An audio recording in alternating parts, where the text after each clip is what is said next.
Thank you all for coming to our office here at Civil Beat. We're going to be getting this discussion going pretty soon. I'm Blaze Lovell. I'll be moderating our panel tonight. With me are James Logue, Tina Grandinetti, John Choi, and George Hooker. Kevin Wong, another candidate. I think maybe he's running a little late. He might be coming a bit later. Corinne Solomon, the Republican candidate, the only Republican candidate in this race for District 20, called earlier today. She said that she was under the weather and, couldn't make it today. But thank you, folks, for coming here, and thank you all for coming. Just to set some ground rules with you all, this isn't going to be, a debate. We're trying to have an informal discussion, like I told you all later. I'll have some questions. We'll be taking some from you in the audience. So if you do have a question, stick up your hand, grab a note card, and someone in a Civil Beat shirt or with our staff will take it for you, and they can beam it over to me so I can ask these folks over here, all the questions you got. Are you ready? Awesome. So all of you listed homelessness as the top issue facing this district. Many of you look to housing options as a long-term solution, but I do want to ask you guys, what's something that can happen immediately in this district to help alleviate the problem? I'm thinking of the folks, who are camped out in Diamond Head. You might see them when you're driving around or from far away. What's gonna help those people immediately? I'll start with George, since you got the mic. Yeah, homelessness is a very complicated issue. It's very multifaceted. When you start looking at the statistics, 10% are veterans, 28% are Hawaiians, over 500 kids, and around 62% are disabled. So when really looking at this question, I agree with the governor when we look at the sanitation centers that we set up, and I think we need more. And another thing we've done in the state is we used a program called the HELP program, and this program has given us more medical professionals. We have 500 people in this program from this new cohort. And part of the problem with homelessness is everyone knows we don't have enough medical professionals. And it's just a start, but that's like immediate needs is like, we need medical professionals, we need social workers on the ground, people to communicate. It's not always a police issue, it's a person-to-person issue. So meeting those emotional needs and the immediate needs such as food and washing centers. Hey, anyone who wants to go next, feel free. I like a permit system. Yeah. I like a permit system where you have to have a permit to be homeless. And the permit won't cost anything, and it has to be renewed every 90 days. And it's paired with free medical care, because one of the biggest costs of homeless persons is the medical treatment that we have to provide because their health is so neglected. And then we can keep a data system, so when their families look for them, we'll have accurate, up-to-date data on their location and when our last contact was with them. And that's the backdrop of that. Is I've spoken with a lot of the homeowners near Diamond Head, and what they'll do is when they have a clearing, everyone will come down and move out into the neighboring neighborhoods, Kahala, Diamond Head, wherever, and then the very next day they go back up.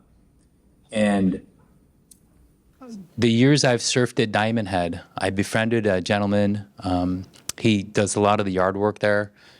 And I got his story, which was, he had a business, a home, a boat. He ran the business with his father. And this is 20 years ago. Over the years, I just talked to him. And one day he just opened up to me and said that when his father died, he couldn't maintain the business. And I don't know if it was because how close they were or the business aspect of it, but it seemed like he needed some sort of support that he was unable to get. And I agree with George. It's very complex. It's not a simple issue. And, when I would bring him stuff just because he took such good care of the grounds. And if I was going to Costco, I would drive by there, see if I can locate him, and I've done that. and just brought them like the needs that George was talking about. They have needs, immediate needs, but then we also have to think of the long-term vision, and I think a permit system would fall into place, perfectly into place. How would someone know when they'd have to apply for this permit system, though, and how would that work? Well, it would be the education of the and training of the people who are in most contact with the homeless. I think that would be a good start. And I also think for taking a step back and looking at a macro vision, have a special division, because it's mostly the police that are dealing with the homeless, and I don't think that's what the police were designed to do. And I am considering a special task force of, they wouldn't be police, but they would be like police, and they deal only with the homeless. And they may have some police powers, but that's something that I would like to develop further. Tina, you look like you got something to say. I do. I think that a permit system would, cost us a lot in administration, and I think that the real core issue, aside from these longer term questions around the affordability of housing, access to mental health care, is that we are chronically underfunding our outreach and social work services for the people living in an encampment like Diamond Head. Those are long-term homeless who've experienced trauma. They're going through a lot. They're subject to constant sweeps. And so if you have outreach workers coming once a month, once every few weeks, you're encountering people who have been harmed by the system. You need consistent outreach and relationship building to develop trust with these people and be able to connect them with the services that they need. And we don't do that. I've met social workers, door knocking, who talk about extreme burnout, high rates of turnover, which further decrease the efficacy of their work because it further cuts off those interpersonal connections. And they don't feel supported or respected for doing the very, very difficult jobs that they do, and they're underpaid and overworked, and their caseloads are too big. So that would be one immediate thing that I would do, is funnel more money into what we know works, which is consistent outreach. For Diamond Head too, I think I'm referencing that because you brought it up and because it's one of the largest encampments in our district. For my doctoral research, I spent a lot of time interviewing folks in two encampments, in Kaka'ako and in Pu'uhonua o Waialae. And encampments are an unfortunate product of the failure of our system. But the thing that they do provide is some semblance of a community and connection between people. And so if we can tap into that and have our social workers work with the leaders of those communities, we've seen really big successes in Waimanalo, in Waianae. And so we need to focus on the people who live there, treat them as human beings, treat them as experts in their own experience, and bring them into this, into working towards a solution. Because like John said, the folks who live around Diamond Head know that when you do a sweep, it doesn't get rid of those people. It pushes them into the neighborhoods and in some ways causes more problems. And so we need to be just advocating for long-term investments in connecting people with the help that they need. Aloha, everyone. My name is James Logue. So for me, I don't believe that there is an immediate way to reduce the homeless population anywhere on the island, for the simple fact that we just don't have the long-term care facilities that many of these homeless folks need. Many of them are mentally ill or facing substance abuse, and they're living on the hillsides. We can do outreach to them, we can offer them some services, but then we just take them to a shelter for a couple nights, or they end up in Queens Hospital for a few nights, which is costing the taxpayers a lot of money. So for me, my biggest thing is I think we need long-term care facilities, and I think we can allot more monies to that, which would also create local jobs.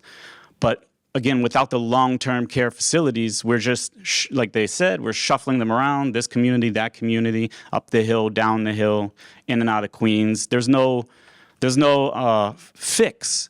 So, and I used to work at the SNAP offices downtown, so I used to work with the homeless folks a lot, and a lot of them do come from the mainland. Some politicians don't like to admit it, but they do. They come from the mainland as a steady trickle, and a lot of them coming from the mainland are mentally ill. They're addicted to drugs, or they're fleeing felons on the mainland. And those are the ones that we need to get into the substance abuse treatment programs, long-term care for the mentally ill. That's my biggest thing. Because other than that, I don't see how we can reduce. It's like putting a Band-Aid over a bullet wound. You know, it's just going to keep leaking. So. You've all sort of touched on this issue of long-term care and access to, treatment services and getting that into the community. One of the things we've seen in other neighborhoods, though, is that when programs like that have been proposed, there's often protest from residents and neighborhoods in those districts. In some instances, I recall that actually killed those projects. I'm hearing you all say that homelessness is a really big problem in this district. But what would happen if you're elected, say you're the House rep for this district, there's a services center that's being proposed in this district, but residents don't want it here? Which side are you going to fall on? Yeah, for that I have to side with the residents. But I think the idea would be to have the state, working with the state itself, to find land that can be donated for the development of some sort of long-term care facility or expanding the state hospital. Because we have plenty of state land that's sitting unused, and I think we can capitalize on that. So that would be my direction. I'd move with that. Yeah. Other thoughts on this? Where would you fall? I think maybe that's an oversimplification of how these negotiations work, and that I would fall on the side of taking it as my role to facilitate a productive conversation between the state and the residents, because those concerns are valid. But I also think residents who live near the encampments know that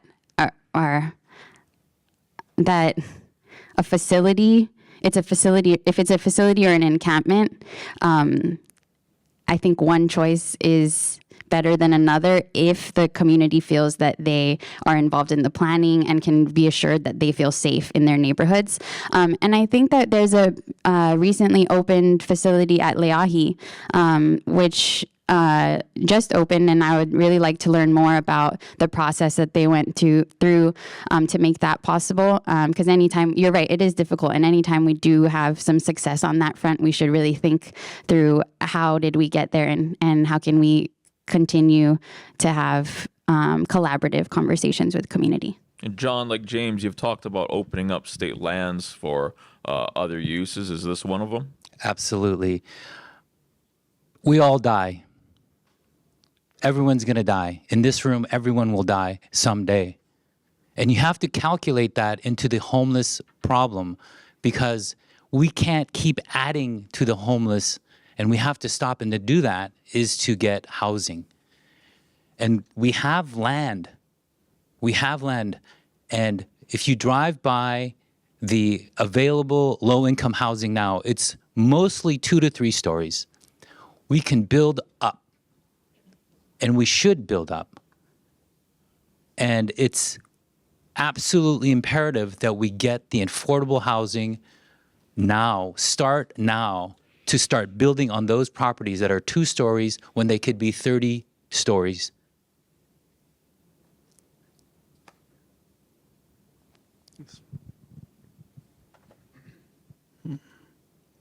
With this issue, it's never that cut and dry. We have so many stakeholders in the state when we make a decision like this. As someone that's going into counseling myself and understanding how multifaceted this issue is, I'm a humanitarian, so I'm going to side. How do we find a reasonable compromise? How do we bridge these 2 gaps, bridge these 2 parties to find a space? And like some of the other candidates said, maybe it's not in our district, but there are lands everywhere across the island. It's, less expensive lands that we can't afford. And not just transplanting people, but actually trying to find them a home long term. The center is just a stepping stone. It's not a long-term solution at all. So. One of the first questions from the audience is actually having to deal with monster homes and how you deal with it. I might turn that question on its head a bit and, pose it like this. So a lot of people get riled up about monster homes, but on the other hand, we also have a housing crisis and people need a place to stay. But, you can sort of understand why people don't like these monster homes because, parking, people have to park in the street. It takes up a lot of that and there's limited space. I guess the question I want to ask you all is, how do you deal with this issue of density in these residential areas when we need housing? Monster homes, lots of legislation has been passed recently. We look at House Bill 2919. Not a monster home bill, but it's a short-term rental bill. It's very, very similar. I personally worked on that bill when I was working for the Ways and Means Committee. And what that did is it gave the city and county more powers to crack down on monster homes. And another measure for the city and county that has been passed is Bill 44. And what that did was track monster homes in the sense of 2 years stoppage if a developer is found making these monster homes, or and also raised the fines. It did another thing, not only raised the fines, but it tracked these developers. So if they were to do something like this in the future, they would get caught. And I'm quite frankly in support of these common sense measures and working with the city and county because the fabric of our neighborhoods matter. We have this community sense of good neighbors the fabric of the community. Good neighbors take care of neighbors, right? And you need good neighbors around watching out for you. And when you have these vacation homes and monster homes, and not always the monster homes, sometimes they're multi-generational, but sometimes it's just a bunch of random people living. And, people take care of each other when they know each other, right? So. Yeah, and you guys, you don't have to go in order. If you want to jump in, just shoot your hand out. Your neighbor will pass you the mic. I forgot to answer. I got too caught up in death. And I was like, I wouldn't support a development in our community if District 20 didn't want it. Going back to your question, but when I talk to the constituents and the registered voters of District 20. Every time monster home is brought up, I ask them specifically, what is it about monster homes? 100% of the times they've said, it's the parking. It's the parking. So they understand the concept that we know, all the neighbors know that we have a housing shortage on this island. Their number one complaint is homelessness. So with the parking resolved, I think you can find the balance just to make sure in the permitting process and the enforcement that there is any new development has absolutely fully contained 100% parking. And thank you. This question is really important to me because one of the things that I love about our district is that it's essentially historic. It's an old working class neighborhood. When you knock on the doors, you'll meet 80-year-olds who grew up in their homes, whose parents built those homes. And so when we talk about monster homes or upzoning, we're not just talking about development. We're talking about people's deep emotional connection to their neighborhood, to their place, to their sense of community, to their memories of their childhood. And I think we really have to respect that when we talk about how to potentially densify our neighborhoods. One thing that I think is important to note is that when you talk to people and they point on one end of their street at a monster home that was knocked down a historic home. They built a monster home, and they have trouble with parking. They don't know the people who live there. There's a high turnover of renters, and the landowner is absentee. People feel upset. But in that same breath, they'll point to a house down the street where a family built an ADU, an Ohana unit for their children. And the parking's still kind of junk, but they feel like those people have been in our neighborhood. We're so happy that their families could stay. And so what that tells me is there's a question not just about what we build, but who's building and what price point they're building at and who is that housing for. So instead of the current legislative approach is sort of just make development easier. Make it so instead of building one ADU, you can build 3 on every lot. And I think that we could approach it differently and ask, okay, we already have 120,000 units in the state that are eligible for ADUs, but only 1,500 have been built.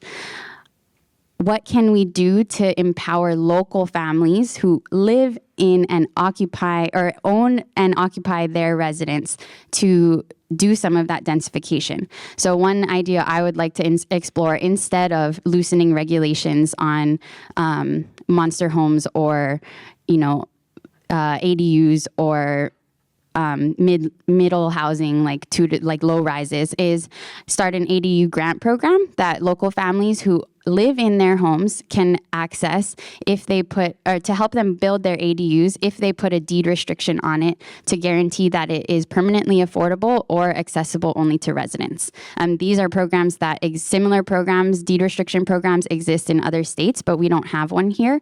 And so those are the kinds of ground up approaches I would support to gently densifying our neighborhoods. And I'm thinking of one other thing. Oh yeah, I also, the city council is considering increasing penalties for people who build monster homes and continue to build after subsequent violation. I would support measures like that too. But one thing I would really be curious about is there are some developers who own dozens of monster homes, and I'm assuming they've paid their fines, but they are able to continue to own and profit off of their monster homes by renting them out to tenants. That seems wrong to me, and I would like to explore systems of regulation that don't just implement fines, but potentially seize property after many, many violations.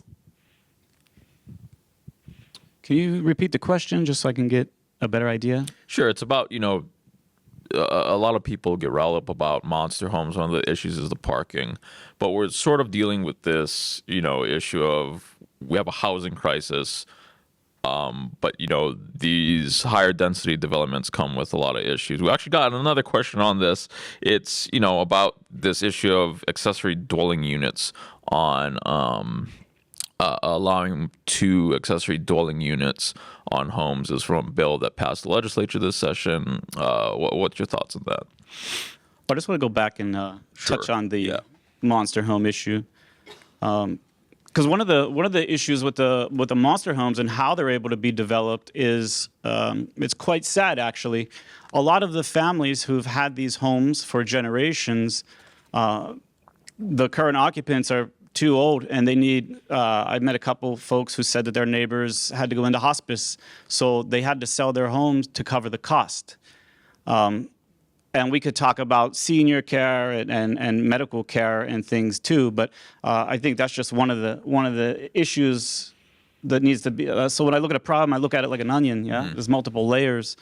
Another issue with the monster house development is also what many people might not realize, unless it impacts you, is when they cement all that ground, there's nothing for the rainwater to permeate into. So if you're kind of at a slant, all that water is rushing down onto other people's properties, which is an issue that was brought up many times when I was wandering around. So, I mean, maybe we could work with the city council, say, you can only have cement covering X percent of the property, because there is a certain percentage of land in Hawaii in general that has to be permeable to refill the aquifers. And again, the housing crisis itself is an issue. it's a supply-demand issue, and it's really a lack of enforcement. So we can't really enforce any new standards or codes when we look at the staffing issues at like DPP. They don't have the staff to go out and handle all these complaints, and they don't have the staff to, even really look in depth at the permits that are being filed. So I think there's a whole slew of issues that need to be taken care of in order to address the monster home issue. And yeah. Mm-hmm. I don't want to talk too much. No, it's all good. I think this next few questions, it's sort of more your personal experiences about running for office. None of you have held office before. Some of you have run before. But I think first I'd like to go to John, since you're a first-time candidate, if I'm not mistaken, and you haven't worked in the legislature before. What have your interactions been like in the past with state lawmakers? Well, I've had Bert over to my house for dinner a couple times with other members of our district. And my very first job was a House Majority Staff Office attorney. And I got to work with Jim Funaki. And he's a legend down at the Ledge. And right when I passed the bar, I went down there, spent a session. We stay up till 1 or 2 in the morning. And my job was to review law and make sure it was constitutional. Fresh out of school, fresh passing the bar, that was a great job for me. And what I hear constituents saying is, whenever I tell them I've had no prior experience other than that, that I'm not connected to any politicians, I've never worked with politicians, they all ask me, well, why are you running? And I said, well, I've been a volunteer in this district for 6 years as the district chair, District 20 chair for the Democratic Party. And I've been able to observe. And when it looked like the constituent, and bless his heart, Mr. Kobayashi, I really like him. He seemed to be pushing a candidate that to me was going to be more of the same old. Just a cookie cutter of things are going to be the way they are. And it really riled me up. My entire career, I've been working to represent people in the court system. I've, built a career suing corporations for the people. And I talked to my family, and I said, hey, this is what's happening. I'd like to run and make a difference. And they went and they agreed with me. And my youngest child was, Dad, is that going to take time away from me? And I promised her I would make time for her. But that's the reason I got involved. We need change. These are pivotal, crucial times. We can't continue doing the same things that we've been doing. We can't keep feeding money into the same programs. We need to try something new. Thank you. George, you work for the Senate Ways and Means Committee, right? What's your boss like?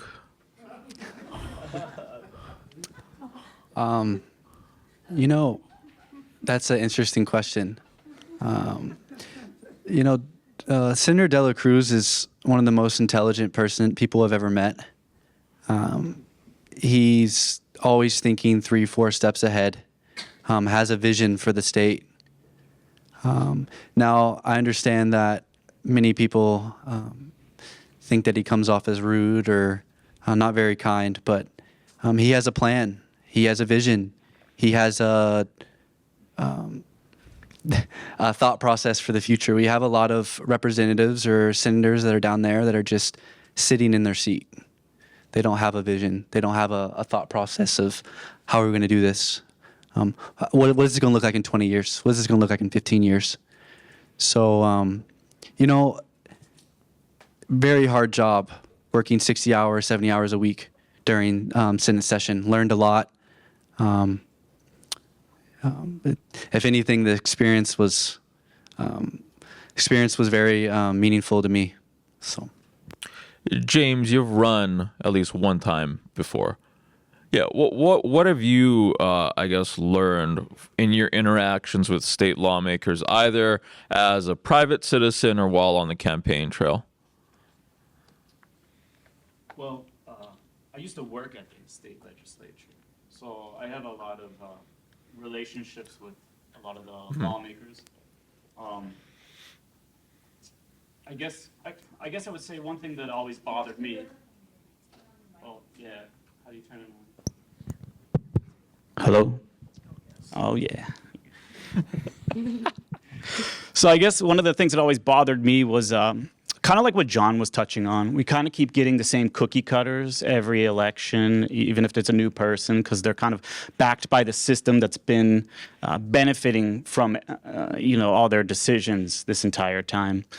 And for me, I think that we need like a new vision. We need people to step up with newer ideas.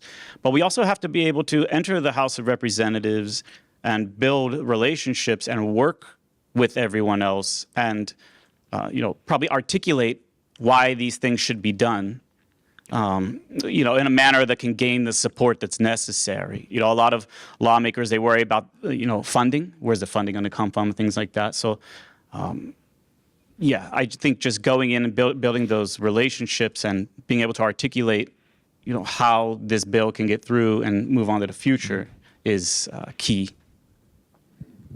And Tino, you've worked in the ledge. What was it like interacting with other reps that weren't yours? It was, so I worked at the Ledge. I managed the office for Representative Amy Peruso for 3 years. And for me, it was a real learning experience. For a little background about my professional experience beforehand, when I joined Representative Peruso, I was finishing my doctorate in urban studies focusing on the housing crisis. I was interviewing people out in the community and teaching at the university, and I was also involved in community organizing. So I was a very political person, but not through the Capitol. And in fact, I think I saw the Capitol as a place that stops positive change instead of supporting it. And so working in the legislature was a challenge in that sense, and then also really eye-opening in others. There are lots of people in the legislature working really hard to try to bring change to Hawaii. They tend not to be the ones with a lot of power, but they exist, and we're very grateful for them. And as I was doing community organizing, sort of in my life outside of the Capitol, on my weekends and my evenings, and then coming into the building, working with legislative staff, working with advocates to draft bills and advance the things that they needed to feel supported in the work that they do, I felt like a real disconnect, and that is the product of many years, I think, of eroding public trust in our government. And I think that is sort of, I'm not sure if this was part of the question. John answered it. Like, one of the reasons why I want to run is because working at the legislature and really understanding the need for collaborative leadership, for people to speak across offices and across differences to come up with solutions is really important for me. And it's really important for me that new people from our communities are brought into that conversation. That it's not all on, the legislature shouldn't be an exclusive place, especially the House of Representatives. That's the people's house. Our jobs as representatives is we are our constituents' most intimate relationship. Like, our district is the smallest. It's small enough that we can go knock on doors.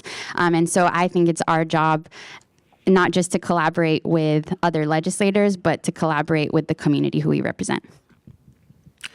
You've all been campaigning for a bit by now. On the campaign trail, if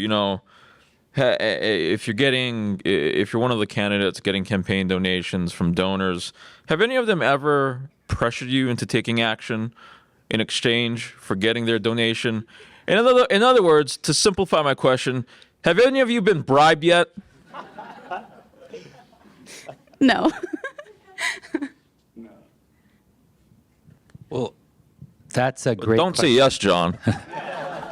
That's a great question, because that touches upon a situation where a dear friend of mine who gave me a donation first clarified my position on a specific issue. And then he said, and I just told him what my position was without anticipating anything that he would, want. But I could see how that would come into play. He said, well, how do you feel about this? I said, well, this is what I feel. He said, good. Okay, then I'm going to give you money. And remember this. I'm giving you money because you have this. And I was like, okay, yeah, well, it's the same position I would have held whether you donated or not. But I could see how pertinent and how that is the problem we're dealing with. Because macro vision, 30,000 foot view of our current playing field, it's like a soccer game where the referees, the players can't give them money, but the players' family and friends and employees can. It's already determined who's going to win the game. We have to stop the pay-to-play politics, and we have to close the loopholes. We need government-funded elections. In an ideal world, everyone would start with the same government for like this House seat, 50,000.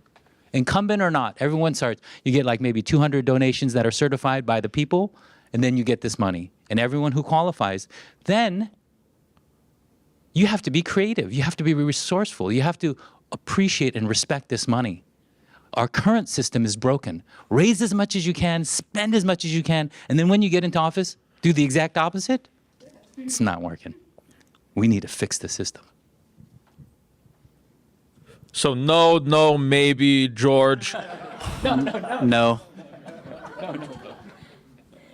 Can I add to that just to say that no, I have not received any bribes, and I have also made a really conscious decision to try to make sure that my list of donors aligns with my political values. And so that means not requesting endorsement from certain unions or PACs, and I think that I'm just really proud of that part. Yeah, I'd like to say, so I got endorsed by a union, but I told them during my interview, I'm very honest. They asked, if I would support this thing or that thing. I said, hey, I would have to weigh the options against how it impacts the community, how it impacts the state, and how it impacts your members, the pros and the cons. And I always told them, I said, my door's always open. We can always have a conversation, but I'll never guarantee you where I stand on something because we're always getting new information. And they still gave me checks, so Yeah. it's good. Let me give you folks a scenario now. Something that not every day, but occasionally plays out in the legislature. You're on a committee. You're not the committee chair or the vice chair, but you're sitting on a committee. And your chairman brings you into a meeting one day and says, I really need you to vote for this bill. Now, you've already talked about this. This is just something you can't support. They've stated the reasons why you should. This just doesn't align with your values, but they're saying you need to vote for it. Are you going to go along with the chairman? No, I'm gonna go with my own gut. Maybe it's my ego or just my pride, but if I have a stance, I have a stance on something. And what a lot of people may not even realize is that the committee chairs have almost unilateral power, and they always discuss before the meetings. They got to make sure they have all the votes. Which kind of to me is like, how do you go into a meeting with all the votes already when you still have to get testimony and such from the audience? But for me, no, I stand on my convictions. If I don't support it, I don't support it. Although there are some times where the bill does need to go forward because the conversation has to continue. So in those, if I feel that it's worth a further conversation, then I may support it with reservations. Tina, your housing bill is going to get killed if you don't vote for this bill. We're working long-term vision, not just session by session. So I would say vote my conscience. And I think that was a condition of me running. I come from a background of community organizing and a lot of community work. So if I step into that building, I feel I have many, many, many people behind me holding me accountable, and they'll know if I'm voting against what I said I stand for. And so it's an easy answer for me. I would vote my conscience, and I would explain to my chair, and I would talk to them continuously throughout the process so they understand where I am. I would do it respectfully, but I would vote my conscience. And to add on to what James said, I would really like to see internal rules changes to make not just to make power more equitably distributed among committee members, and to also make the agenda setting process a little more democratic, because a lot of bills die way before a vote just by not getting scheduled for a hearing, and that is almost entirely up to the chair. So I'd like to see some changes around that. I will not toe the party line or any other line that violates my principles. I'm a fighter. And if it's a no, it's a no.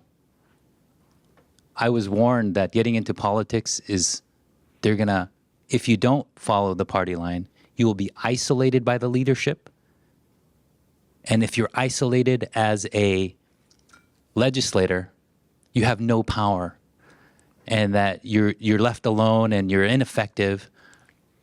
And to me, when I heard those words, I thought that's a great challenge. I remember an article written in the last maybe 30 to 60 days by a Civil Beat reporter talking about in the old days when he'd go to someone's house, he'd get a soda and they'd get this ice tray and they'd give him 1 or 2 ice pieces in this warm soda, and it would melt completely. All the ice would melt.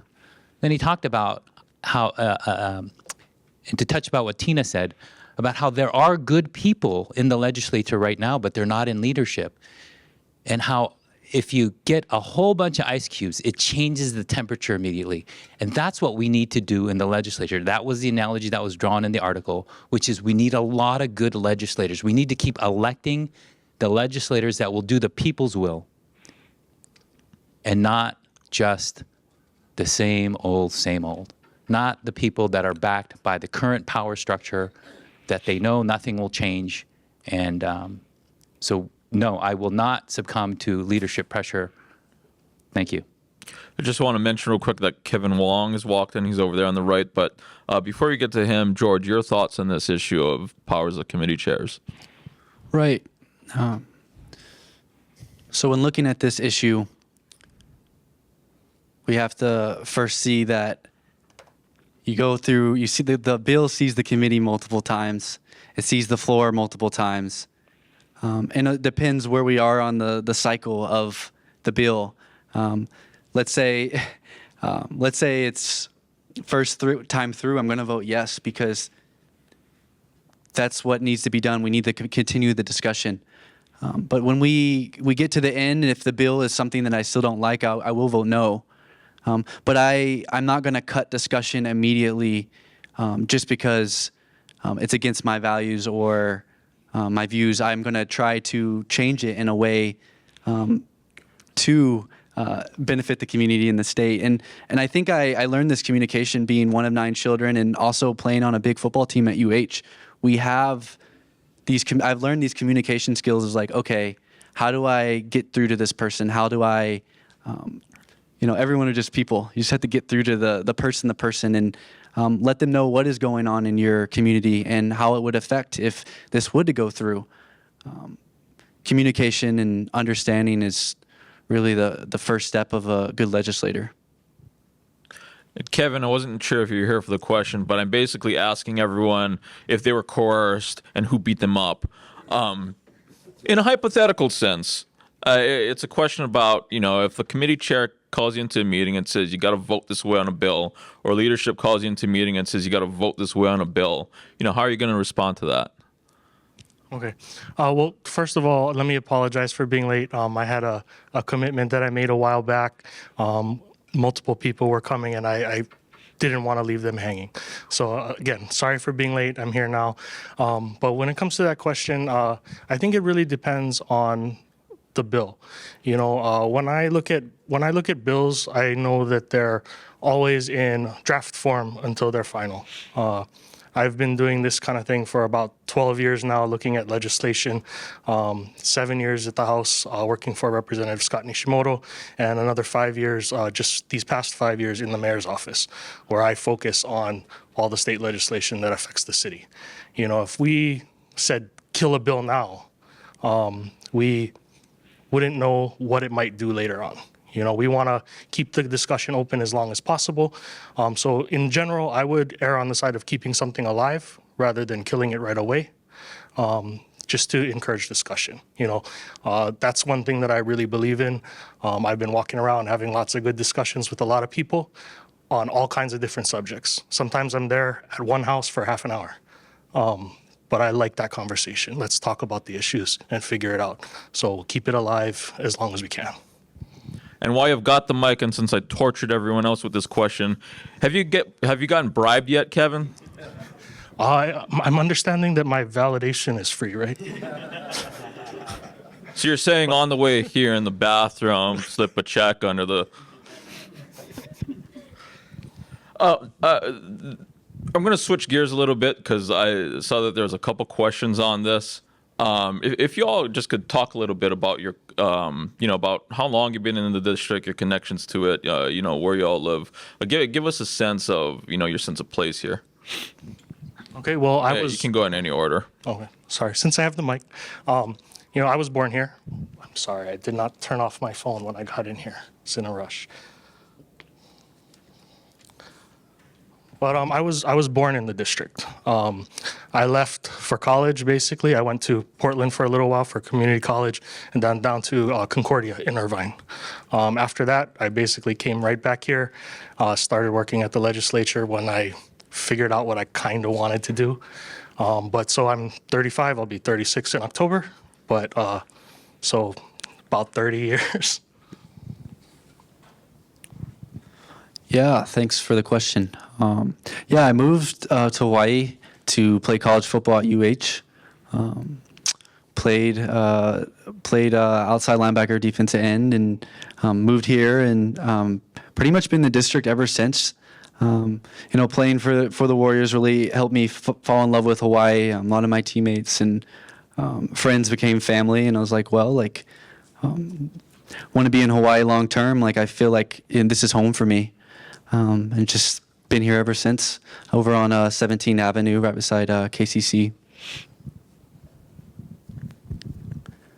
22 consecutive years on George Street in Kapahulu.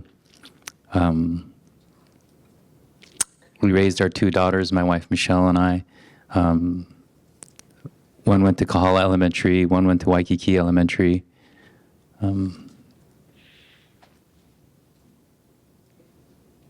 We have a small business that we've been running together.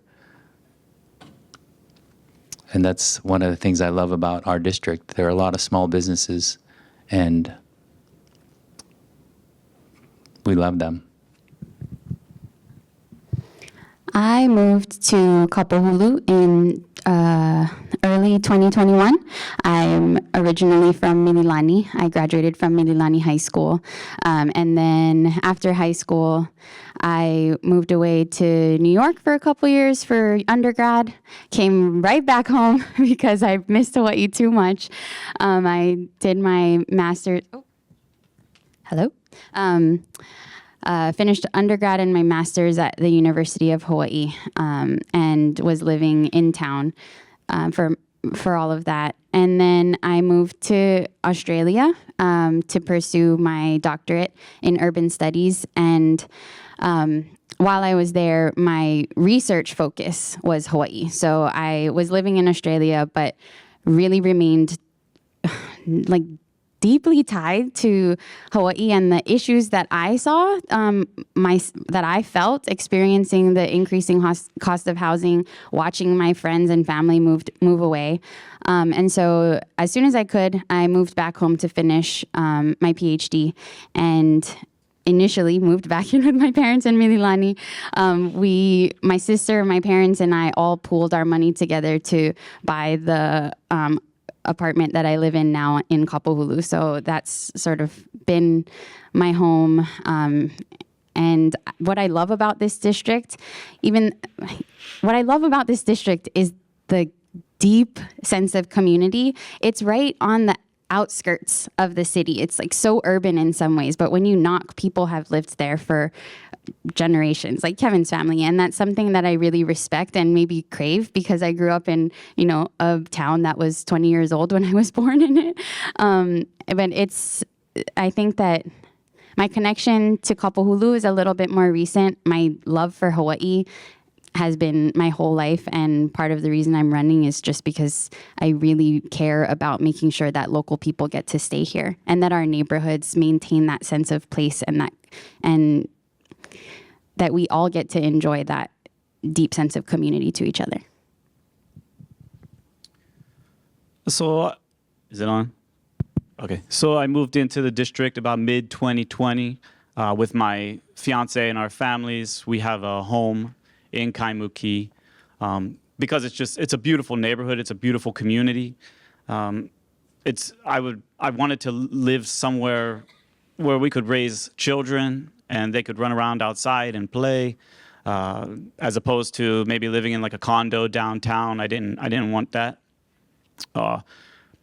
But I originally came to Hawaii in 2006 with the U.S. Army, which was a fluke. I jokingly asked to come to Hawaii, and it was open. There were slots open. Little did I know there were slots open because it was a heavily deployed island. So the Marines, the Army, everybody was rotating in and out of Iraq and Afghanistan. But I served my time up on Schofield, also patrolled Fort Shafter, Tripler, AMR, and different housing areas as a military police. I went to Iraq, did 15 months, came back, decided to pursue full-time university at HPU. That's where I got my bachelor's in political science, master's in public administration. And then immediately following my graduation, I got a job at the state legislature, where I was working as a legislative aide, and just really getting in deeper into the root issues in Hawaii itself. And I look at everything like a puzzle. I like to look at it and see where the pieces can fit together. So for that is one of the reasons I got involved in politics. But so for the community itself, though, I've been living in there since 2020. And I love it, and I love the people, and I love my neighbors. You guys have been walking around, knocking on doors, talking to constituents. I'm curious to know what you guys have heard from them in those conversations, and I'm going to make you pass the mic to George to get you all to go out of order. Yeah, for the question, do you want me to answer just some of the issues in the district specifically? Is that what you're asking? It could be issues. It just could be, anything you're hearing from residents when you go and talk to them. Yeah. So residents, we have talked about multiple things: roads, housing. I think we've all talked about housing today already. Housing, agriculture's concerns. 90% of our food comes from the mainland. Housing concern. Well, yeah, I already said housing. Housing concerns, road concerns. Lots of different things, and also the concern of their children and local families moving off island. Just hearing all these stories from some families, it's the more I walk around the district, the more I get connected to everyone in the district. I'm just like, wow, you remind me of my nini, or you remind me of my parents, or my brother or my sister, and yeah, it's very, very touching, especially when I get invited into the home and I'm given a water or like a little cookie or something. It's like I'm getting treated like like I'm their child or grandchild. So the people in the community are the best I've ever met, really. John, what are folks telling you?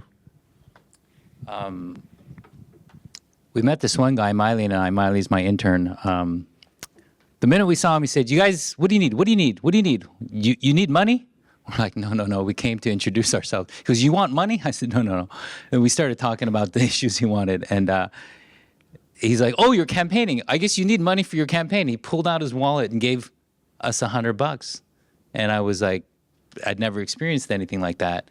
From that, and I showed Miley how you record it, and the rules are very strict about campaign finance. And immediately texted his occupation and to my financial accountant. And but you meet a lot of interesting people. From one gamut to the next, there's a gentleman who shared his like deepest pain of something to deal with one of his children, and I feel like, how do we bring this to everyone where we just all get connected?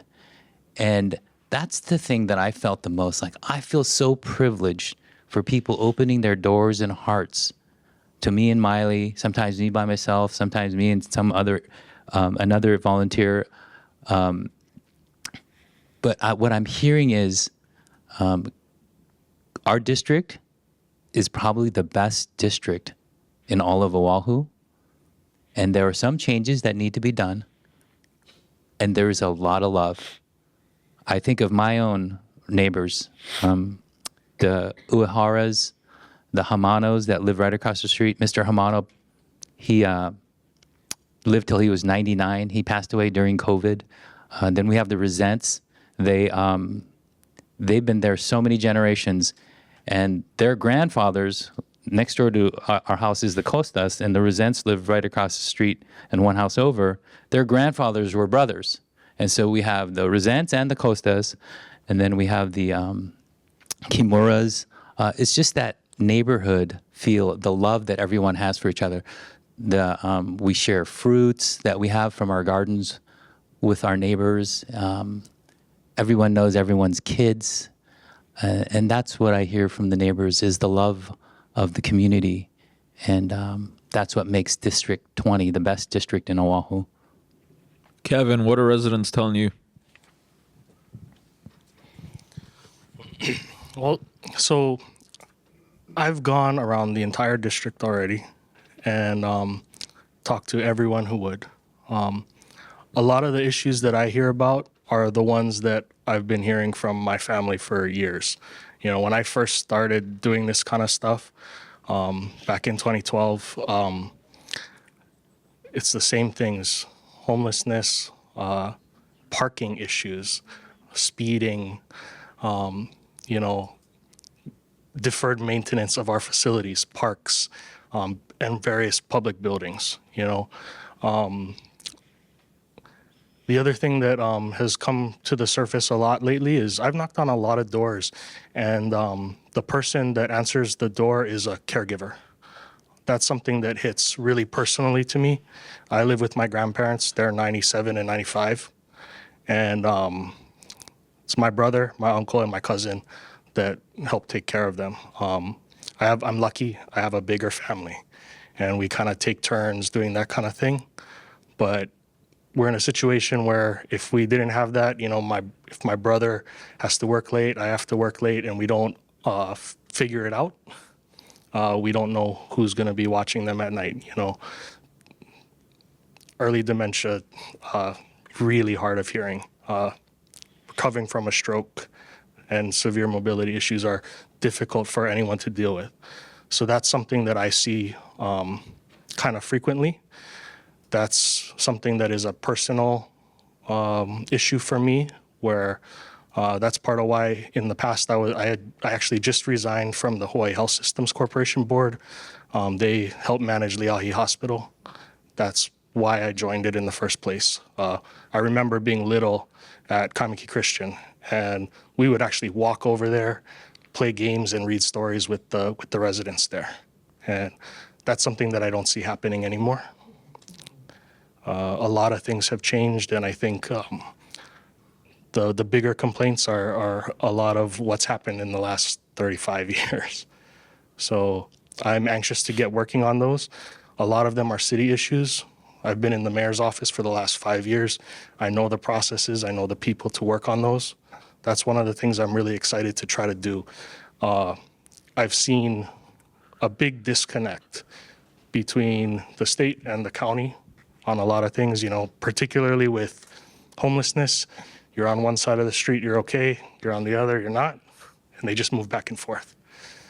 So I see that as some problems that just need a little bit of tweaking to kind of figure out. But I think that would be a good start. And I'll let you know what else I hear when I keep walking. And Tina. Yeah, door knocking was kind of the thing I was the most afraid of when I started, and it's definitely the best part of this process, win or lose, talking to, 3,500 people at the doors and then doing a second round and getting to know them a little bit better again it just completely changes the way that you see your community. But for me, aside from, those key issues that all of us have been hearing from people, I think my takeaway from this whole experience is that our system is not working for people.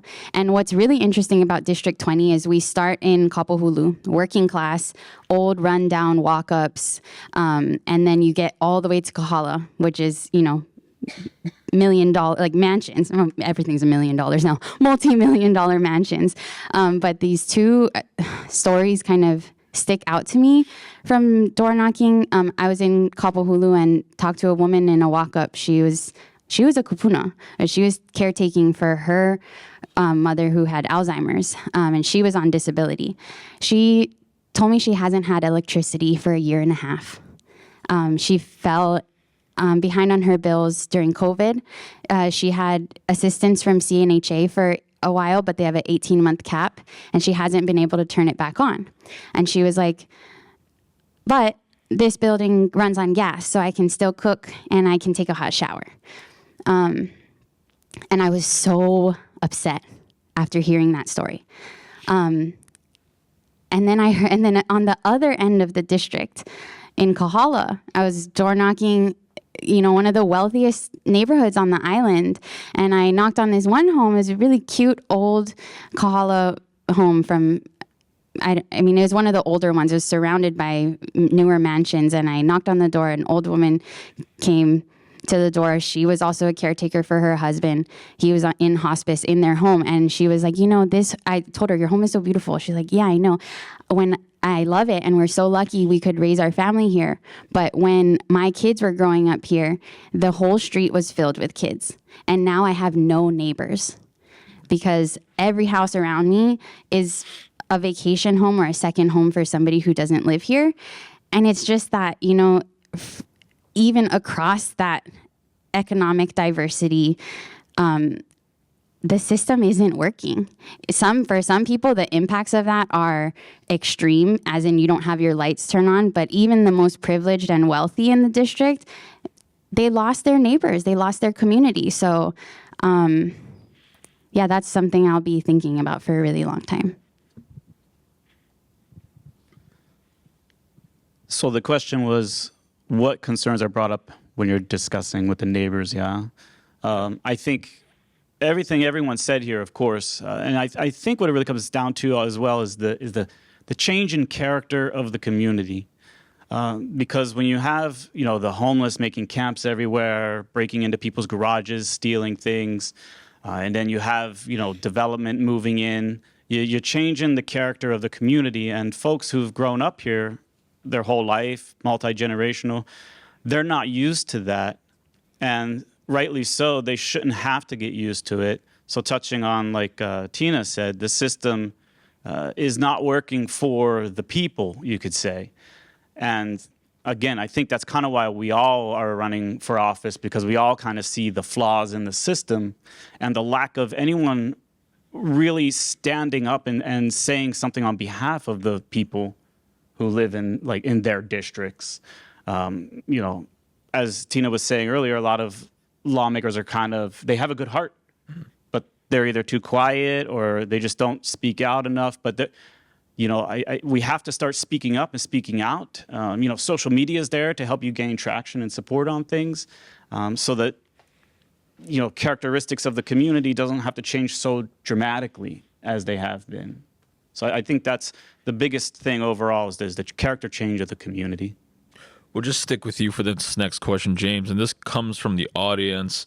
They're asking, the legislature requires all boards and commissions to abide by the Sunshine Law, but they are exempt from the Sunshine Law. Would you commit to change that? Why or why not?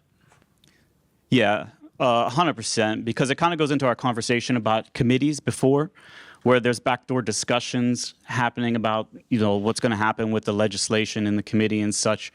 I serve on the Kaimuki neighborhood board. We're not allowed to gather outside of a meeting and discuss business. So I don't think the legislature should be allowed either. And then that kind of also touches on public financing of elections, getting special interests out of the conversation, and putting it back in the hands of the people. Yeah. Mm-hmm. John.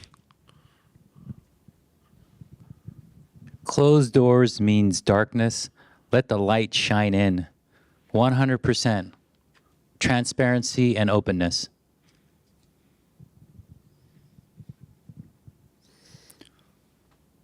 Yeah. Working at the Ways and Means, we passed a few laws. We were trying to get certain departments more open. Our goal is transparency, and if we're going to require other departments to do it, we're going to have to do it ourselves. Well, I think I'm guess I have to go a little against the grain on this one.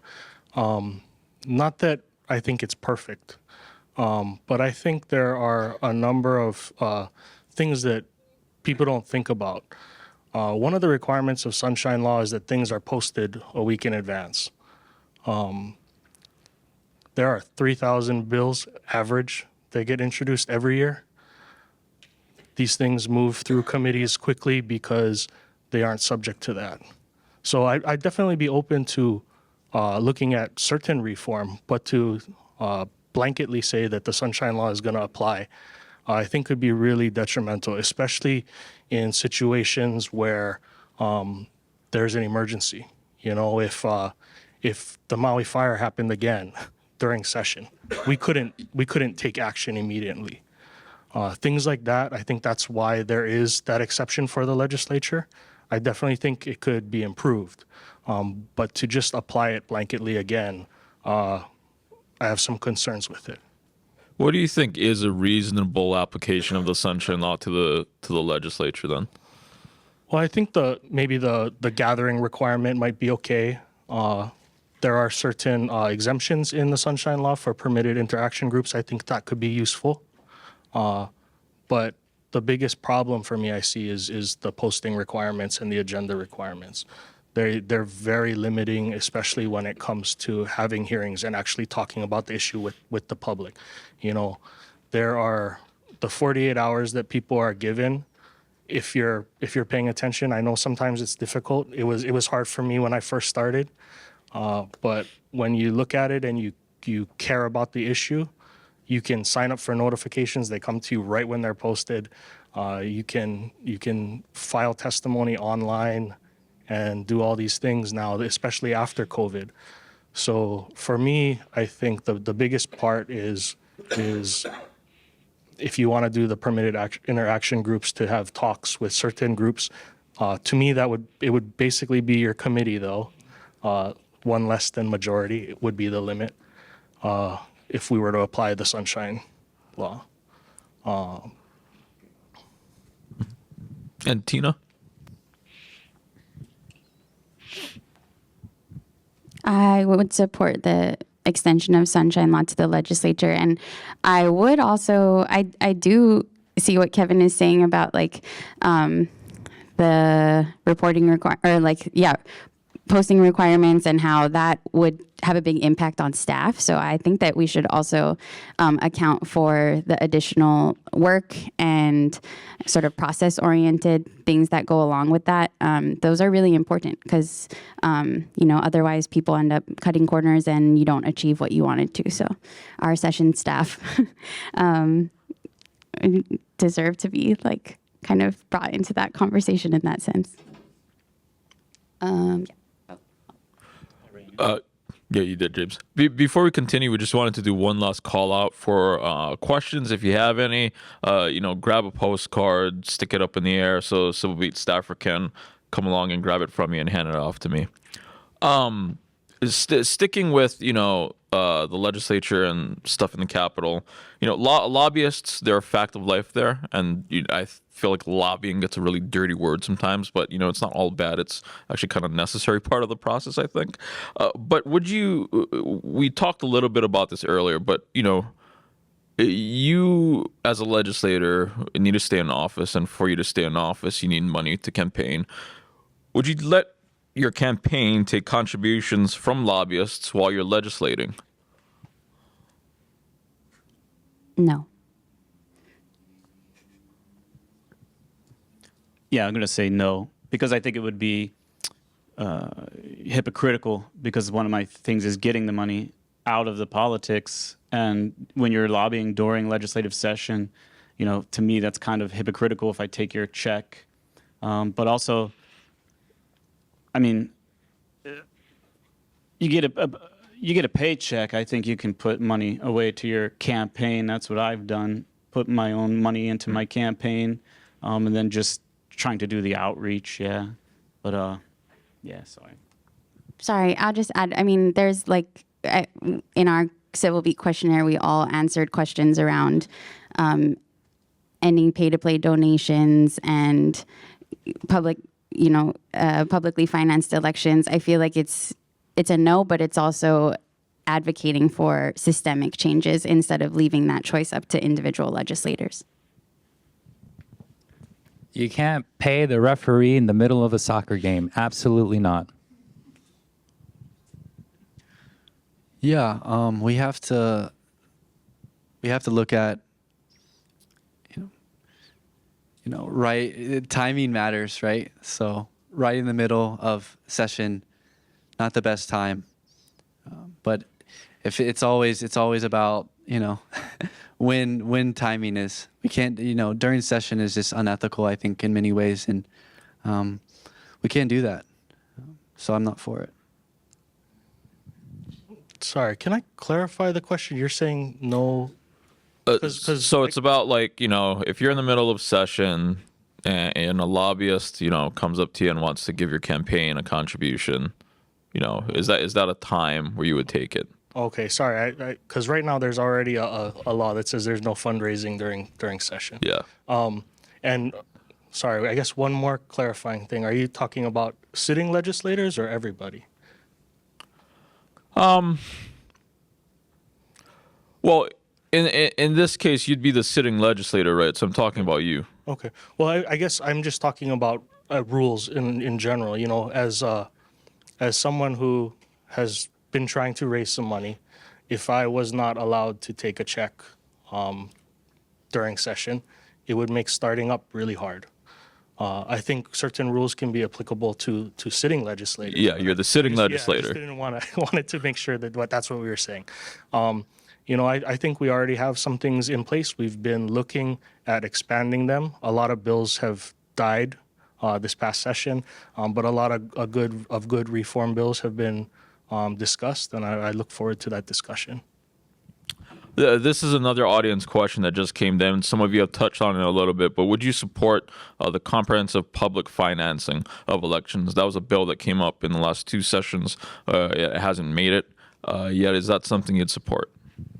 Well, so that's one that I in particular have some concerns with. I like the idea.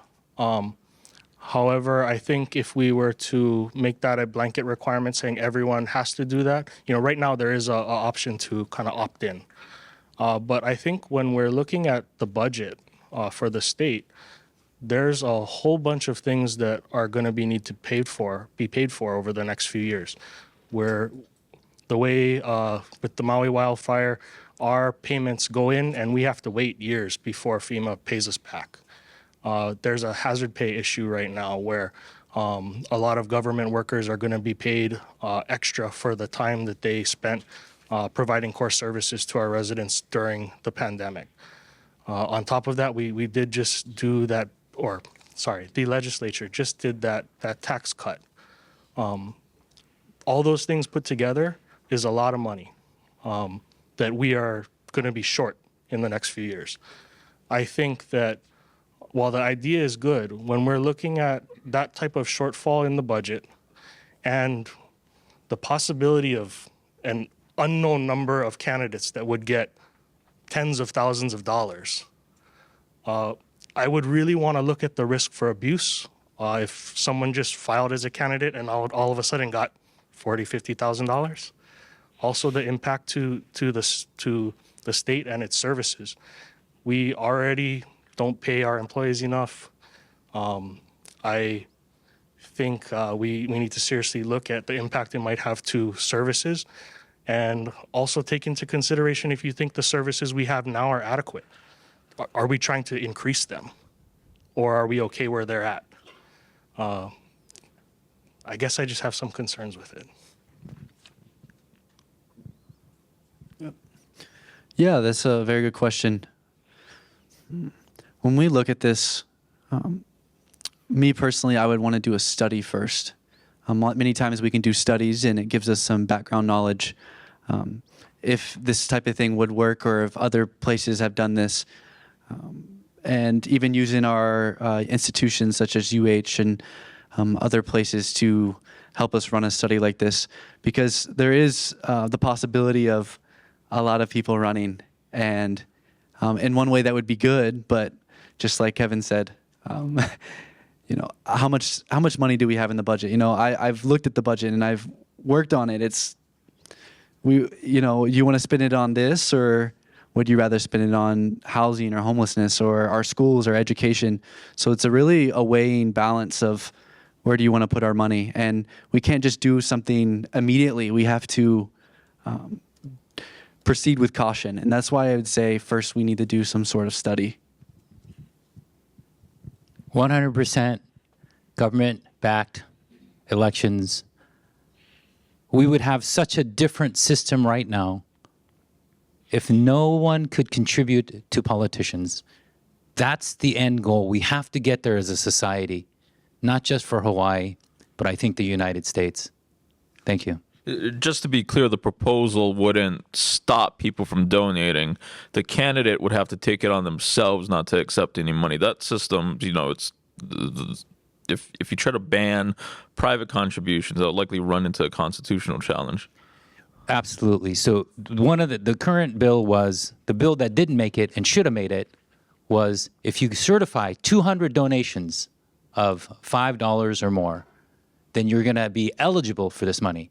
Now, I think that's a really unlikely scenario where people are just going to say, you know what, I need some money. I'm going to pretend to be a politician, try to see if I can get this government dole. There's just too much work involved. It's too complex. And if anyone would, there should be criminal sanctions for people like that. And there are already. It's called fraud. So I wouldn't be afraid of that. I'm talking about making change. We got to make change. Yeah, I support publicly financed elections. And the thing is, I feel like you have to go in with a vision. Yes, do the research, look at best practice policies, figure out the kinks and the problem areas and make it a good, effective policy where we don't have to reinvent the wheel. We can look to other places to do that. We can do the legislative research and the homework to make sure it's effective. But I think you have to be able to tell people where you stand. Is this where we want to get to? And the idea that our budget is sort of just a zero-sum game doesn't quite sit right with me, because why are we choosing between homeless services and elections? We pay for many, many things. We gave the Hawaii Tourism Authority $63 million this year. We gave the Department of Ag less than that, even though we say that we want to be able to feed ourselves and develop a sustainable local food system. These are values statements and choices. The budget is a reflection of what we care about. So if I feel like we're in a bit of a crisis of democracy. We're experiencing polarization, divisiveness. We're experiencing radicalization and people turning away from our public institutions because they don't feel seen or served. We have to ask ourselves, is this something that we value enough to put our money where our mouth is? And if that's a no, okay. If that's a yes, your job is to figure out how to get there, not to assume that you can't. Yeah, so I would support it because I understand the funding issue. My thing is we wouldn't just give money to the candidates. It would be a blanket. You're getting 2 mailers. You could put whatever you want on those 2 mailers, and those 2 mailers will get sent out at 2 different dates close to the election. Again, like you were saying with the personal donations, that still would be an issue, I think, because then the special interests could just go through their employees or such and make those donations. So maybe throwing something else in there saying that if you're going to take personal donations, you have to link your campaign account to something that everybody can go in at any time and check and make sure, who's donating and how much. So if let's say there's a pattern of so many people from company X, donating to a specific candidate, we could put the pieces together and kind of call that out. Yeah, but I don't think it would require giving money to candidates. It would be much like the neighborhood boards. They send out the mail. They have everything about the candidates. We do a statement, and then you can kind of, read over everybody's information. That's kind of way I think we should approach it. We've gotten quite a few audience questions on increasing public participation in the legislative process and the legislative session. I guess this is a 2-part question for you guys. One is, what parts of the process do you think is still a bit of a black box to the public, and how do you overcome that and get the public participating? So I think just in general, people are too busy. If you're not actively involved in the political scene, it's kind of behind you. You're not paying attention. I think using things like social media and personal outreach, mailers from your office to gain support about certain bills that you want to introduce. But in general, I think it's hard because, and we can argue the current state of the economy. People are just too busy. They're too busy working.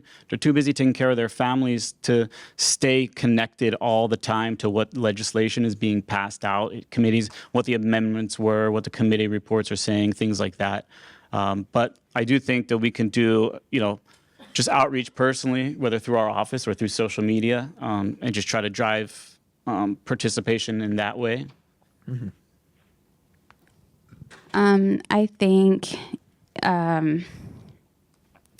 I think that there is like a sort of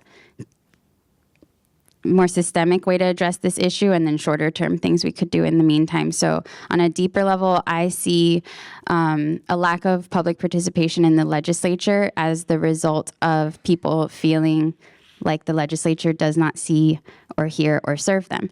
And so to address that issue, I would support, good government reforms like some of the ones we've been talking about. And then there is just the simple question of like access, which I think a lot of it does have to do with the fact that people are busy. But we also see that there are ways to address that. Like now that we have access to hearings through Zoom, we have a lot more public participation. People can go back and watch on YouTube what happened. We could, better fund our public access room so that it becomes a real resource for people who are wanting to navigate the legislature. But really, I think it's a deeper problem than that. I've, through my community organizing, I know so many very, very political engaged people who are fighting really hard for their communities, but don't really engage at the legislature unless it's to stop a bad bill, which tends to go through, even though you have hundreds of people testify. So I think until we really challenge that system and create one where people feel like they can meaningfully engage, smaller fixes are only going to get us a part of the way there. We need to revamp our educational system to focus when they're young, when the children are young, to educate them and train them to vote, to be good civic citizens. That is foremost, to have us ingrain in our children the importance of civics, participation in democracy. Second, I tend to agree with the disappearing middle class. The time is the issue. You don't have the time to get involved and learn about the issues. So on a macro level, we need to fix our economy. We can do that by straightening out the rules that we have that govern money into the system. Otherwise, we're just living in an oligarchy where the few very wealthy control everything. And we have the illusion of choice. You go to Safeway, a bag of chips is $8. And then there's 15 different kinds of brands of chips, but they're only owned by 2 or 3 companies. Same with cereals. So it's the illusion of choice. You look at other first world countries where they have a vibrant democracy, 6, 7 parties, and people are really concerned about who's getting into office because they know that's the direction of their country.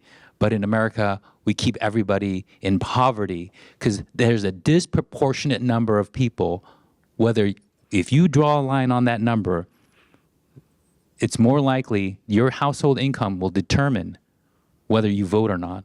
It's just simple. I've seen it in the registrations. You walk through Kapahulu, Kaimuki, then you go to Kahala, and you see the history of the voting in that household. And financially, I think we need to be able to afford people time by building a better future for Hawaii so people have the time to actually vote and participate in democracy. Yeah, sure. Sorry, I'm just thinking because the one thing I want to add is that I think that our public is pretty engaged. And the reason I say this is I now work at a national policy institute. I work remotely, but I help a lot of local and state campaigns from around the country advocate for housing policy that prevents displacement. So I was at a convening a few months ago where I met organizers who were running legislative campaigns. And they were like, oh, we got 3 hours of testimony or we got 200 pieces of testimony. And I'm like, we get that. We get that.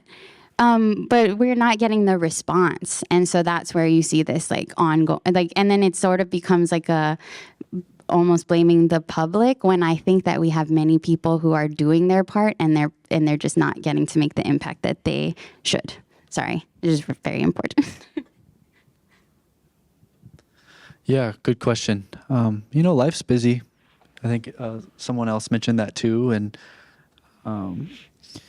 another thing we can do for outreach is a lot of representatives, and I'm not sure if the past rep did this, but they sent out surveys. I think we need more surveys. I think that needs to be a requirement. I think every rep or senator needs to be sending out surveys constantly, getting people more engaged, and not only to voters, to everyone. Making people involved in the process, more meet and greets, little things, small things like that. And it kind of, we have Zoom now, which makes it more accessible, but for some of our older folks, it doesn't make it more accessible. And and that kind of begs the question with sunshine laws too, is should, the ledge be all year round? Would it give people more time for national disasters, any type of thing that goes on? And that does beg a question. And, it's a conversation that should be had because it would help with community involvement overall.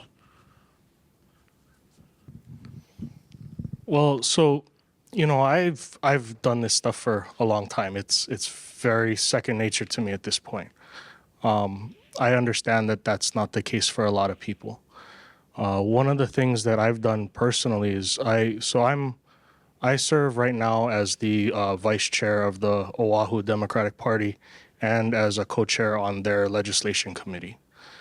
For the past 6 years, we've held community meetings in each of the regions. We have had trainings at each one of those for people to come in and learn the legislative process.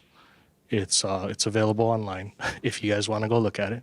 But we walk you through it step by step. All you have to do is go to the Capitol website, you create an account. From there, if there's any subject matter that you're interested in, you can search it, and it will pull up all the bills that deal with that subject area.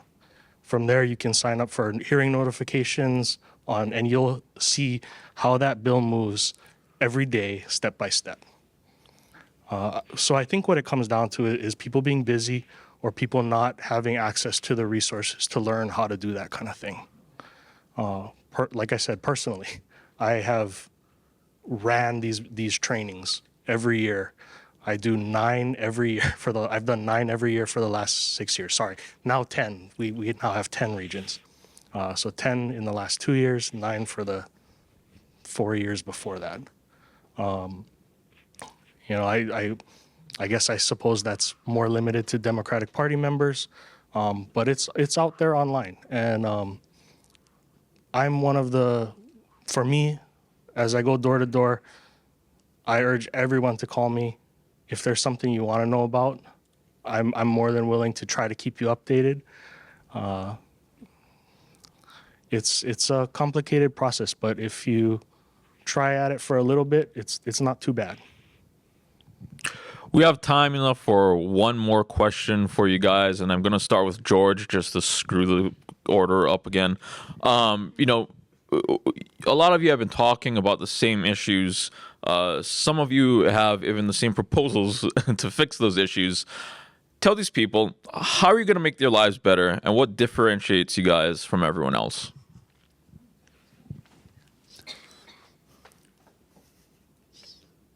Yeah.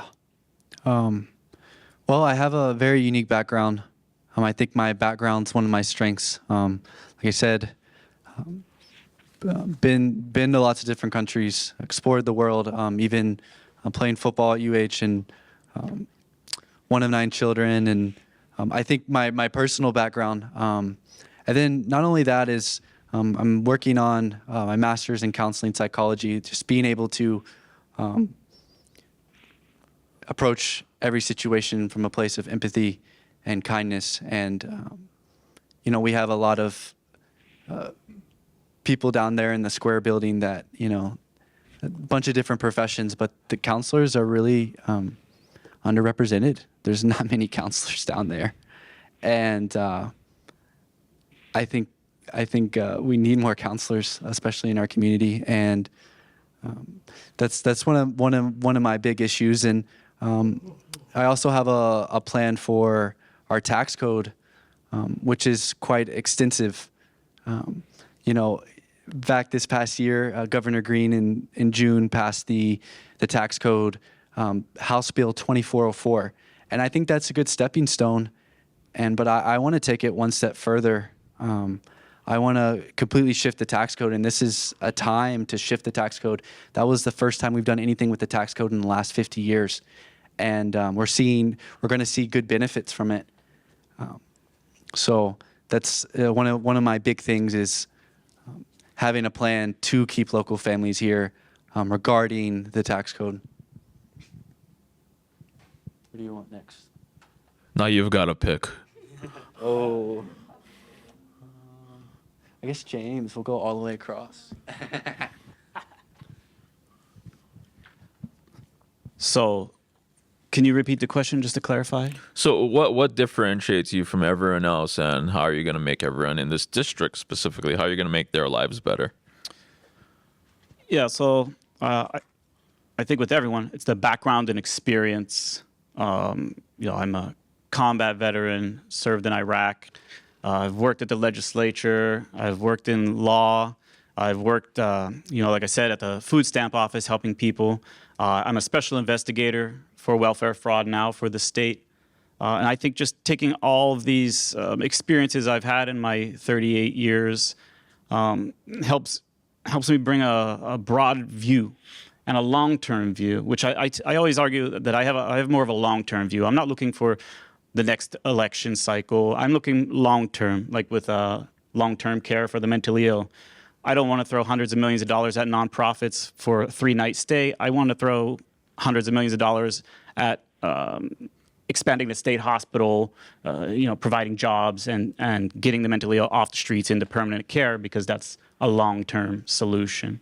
And I think that would benefit the community if we could get something like that.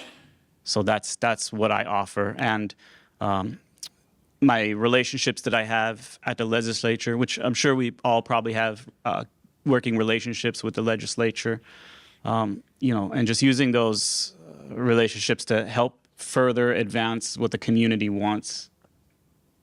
That's my goal.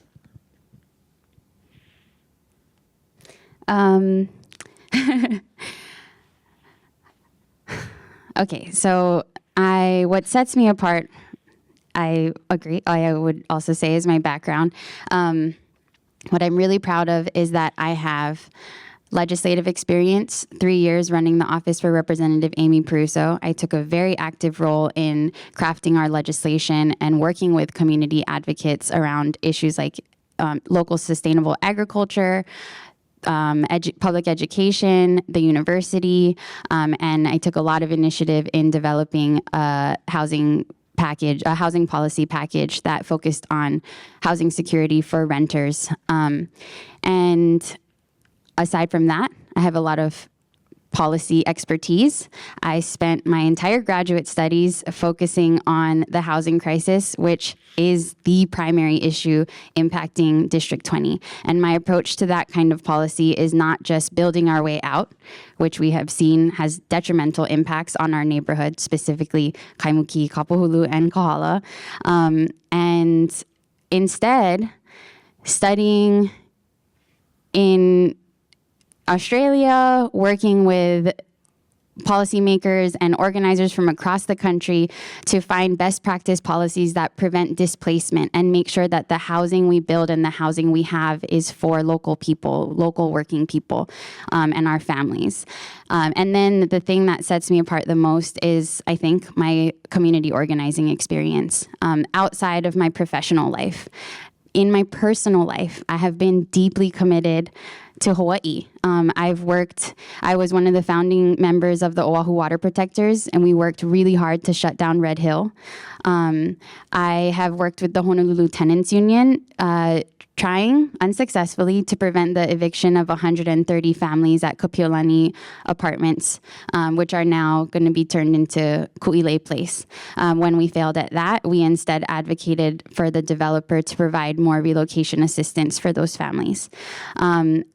Outside of my professional life, I think I've put my money where my mouth is and have a demonstrated track record of standing with the community over and above my job, but just because I love this community very, very much. And I am running because in this stage in my life feels like the most impactful way that I can fight for my community and make sure that local families can stay here and that we can raise our children and the next generation, not just to live here, but to take care of this place in a way that I don't think we've done a very good job at over the last few decades.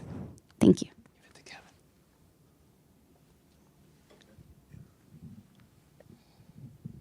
Okay, going out of order, I see. Well, I think what everybody said is true. The difference between us is our backgrounds. For me, my background is starting at the Capitol in 2012, spending 7 years in Representative Scott Nishimoto's office. It started as a session job to see if I liked it. I found that I did, and I stayed there for 7 years. I worked on higher education, finance, judiciary, Grandinetti. I was doing law school at the same time. So when I graduated and passed the bar, that's when I moved over to the city. I've spent the last 5 years there analyzing every bill and looking at how it affects the city and its operations. There's a lot of them. But, on top of that, when COVID happened, we did a whole bunch of things. So I have been on our state and local fiscal recovery team. They are the group that decides where all the federal money went. So we had endless meetings talking about what we can do to help. Where is that money going to go? A lot of it went into the rental and utility relief fund that is still providing help to people. A lot of it went into the Act 57 mediation fund that allowed people to stay in their homes an extra month. And then they were directed to the rental and utility relief fund, so they got to stay. Things like that, working together, have been really good. On top of that, I managed the Honolulu Youth Commission and the Voters Accessibility Needs Commission. I think there's a lot of stuff that that you can do and help from your job and outside of it. But I think the real reason that I'm running is that this is my home. You know, I born here. My whole family lives here. I live with my grandparents, my aunties and uncles, my cousins, except for the ones that are away in school, and the one who just had 2 kids. They all live in the district. My dad's, father's, brothers and sisters still live in the district. I'm not sure if you remember back where, you know where that moped shop is down the street? There used to be a small grocery store there. My grandpa's parents used to run that. And now a bunch of the offices there are my grandpa's brothers and my dad's cousins. You know, this is home for me. And I look at it as in a way where I'm going to be here forever. That's my plan. And the work that I'm going to do is to be open with you guys and work on all the issues to make this place where I want to live and die at. You know, I think, you know, I missed some of the beginning, so I apologize. I'm going a little longer than I might need to, but you know, I think that I can do a really good job for this area, and if I don't, I want you guys to hold me accountable. Call me. You can yell at me if you want. You know, everybody gets my cell phone number, and that's the work that I want to do for you guys. So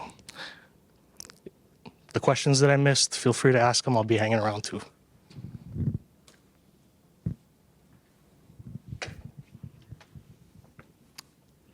Walking around, I got that question. Hey, Choi, what sets you apart from everyone else? You know, I had to think about that. I'm the only candidate that's lived here for 22 consecutive years. 2002, how old were you? What were you doing? 2002. I'm the only candidate who's been married 25 years or is married at all. I'm the only candidate who raised children in our district. I'm the only candidate that had a small business to run. And I know the struggles of running a business. I'm the candidate that will bring change. I want to be a disruptor. Something new, something different. There's already good things there, and we need to pursue clean elections, and we need to pursue closing the loopholes that allow companies that have contracts with the state to have their employees, friends, and family contribute. That's what I stand for. Thank you. And with that, we'll wrap right up. Why don't you give a round of applause for our candidates for coming over here tonight?